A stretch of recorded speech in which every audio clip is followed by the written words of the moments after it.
کسی نے یہاں ہاتھ رکھ لیے، کسی نے یہاں ہاتھ رکھ لیے، کسی نے یہاں ہاتھ رکھ لیے۔ یہ جھگڑا قرآن کا نہیں تھا، امام کا تھا۔ یہ لڑائی قرآن نے شروع نہیں کی، امام نے شروع کی ہے۔ یہاں ہاتھ باندھنے والا نیچے کرنے کو تیار نہیں، نیچے ہاتھ باندھنے والا اوپر کرنے کو تیار نہیں، کھولنے والا باندھنے کو تیار نہیں، باندھنے والا کھولنے کو تیار نہیں۔ ہر بندہ کہتا ہے میری نماز ٹھیک ہے، میری نماز ٹھیک ہے، میری نماز ٹھیک ہے۔ یہ لڑائیاں بعد میں کریں گے، نماز کس کی ٹھیک ہے پہلے یہ پتہ کرتے ہیں امام کس کا ٹھیک ہے۔ جو بول سکے وہ ہاتھ اٹھائے۔ پہلے یہ طے کرتے ہیں کہ امام کس کا ٹھیک ہے۔ جس کا امام ٹھیک اس کی نماز ٹھیک۔ بسم اللہ صاحب، جس کا امام ٹھیک اس کا روزہ ٹھیک، کیونکہ امام معیار ہے عبادت کا۔ جنگ صفین اویس کرنی نے اپنے نوکر سے کہا مجھے وضو کے لیے پانی دے۔ وضو کا برتن نوکر کے ہاتھ میں تھا، یا ادھر سے جنگ کا تبل بچ گیا۔ وہی اویس جس نے کہا تھا مجھے وضو کا پانی دے، اسی اویس کی آواز ہے جلدی کر، گھوڑے پہ زین رکھ۔ اسے کہا حضور کدھر؟ فرمایا جنگ کے لیے۔ سرکار مسلح بھی شاہ کے آیا ہوں۔ فرمایا شرم نہیں آ رہی؟ نماز تو جنگ کے لیے جا رہے ہیں۔ اسے خبر تھی میں امام کو چھوڑ کے عبادت کروں گا تو اللہ عبادت کو قبول ہی نہیں کرے۔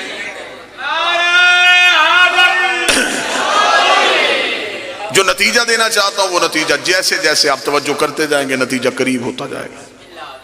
اب یہ کون بتائے کہ نبی نماز کیسے پڑھتے تھے؟ مذہب اسلام کے مختلف فرقے، ہر فرقے کا ایک ایک امام۔ جھگڑا ختم ہو سکتا ہے، لڑائی بہت آسانی سے ختم ہو سکتی ہے۔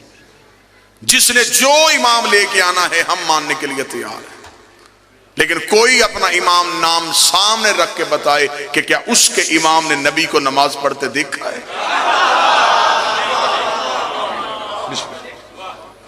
کیا اسے نبی کو نماز پڑھتے دیکھا؟ لیکن جب ہم نے ان آئمہ کی ہسٹری پڑھی تو کوئی 70 سال بعد آیا، کوئی 80 سال بعد آیا، کوئی 95 سال بعد آیا، ایک سب سے آخر میں جو ہے وہ 125 سال بعد آیا۔ انہیں کیسے پتا تھا کہ نبی کیسے پڑھتے تھے؟ اب اس کا مطلب ہے مذہب اسلام کے جتنے فرقے ہیں انہوں نے جن اماموں سے پوچھا ان اماموں نے مصطفیٰ کو دیکھا نہیں، انہوں نے مصطفیٰ سے مذہب کو سنا اور سن کے آگے بتایا۔ اب ہم سے پوچھو کہ ہم شیعہ ہاتھ کھول کے نماز پڑھتے ہیں، ہم شیعہ روزے کا وقت ایسا کیوں رکھتے ہیں؟ ہم سے پوچھو کہ ہم نے دین کہاں سے لیا ہے؟ عزت قرآن کی قسم ہے ہم نے کسی سے سن کے نہیں لیا۔ رسول سجدے میں ہوتے تھے، یہ پشت پہ ہوتے تھے، رسول بازار میں ہوتے تھے، یہ کاندھوں پہ ہوتے۔ اہل بیت وہ ہیں جنہوں نے نبی کو تنہا نہیں چھوڑا۔ صحابی دین مکمل دے نہیں سکتا کیونکہ صحابی گھر کے اندر نہیں جا سکتا۔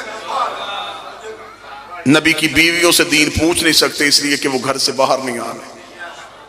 پیچھے ایک ہی اہل بیت بچتے ہیں، نبی گھر میں تو یہ گھر میں، نبی بازار میں تو یہ بازار۔